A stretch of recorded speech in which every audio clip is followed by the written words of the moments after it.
আসসালামু আলাইকুম, welcome to my new video. আপনাদের মাঝে আরেকটি নতুন ভিডিও নিয়ে চলে আসলাম। আজকে সকালবেলা ঘুম থেকে উঠেই হাজব্যান্ডকে ফোন দিয়েছি যে বাজারে যাওয়া লাগবে।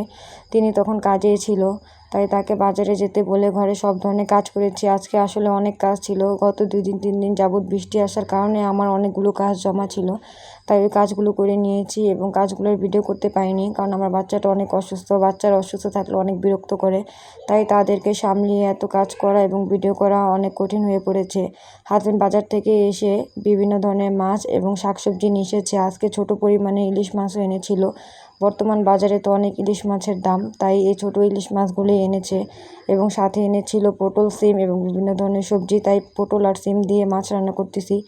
আমি যে কোনো সবজি মিক্স করে রান্না করতে পছন্দ করি, এটা আমার অনেক ভালো লাগে, তাই রান্নাটা চাপিয়ে দিয়েছি এবং রান্না করতে করতে ভাবতেছি কিছুদিন যাবত টিকটকে অনেক ভিডিও ভাইরাল হচ্ছে। এর মধ্যে একটা ভিডিও দেখেছিলাম যে একজন লোক ইলিশ মাছ দিয়ে রুটি বানিয়েছে। এরকম ভাবতে ভাবতে রান্নাটা এখানে শেষ করেছি এবং কি ছেলেটা অনেক বিরক্ত করতেছিল বলে আজকে বেশি ভিডিও করতে পারিনি।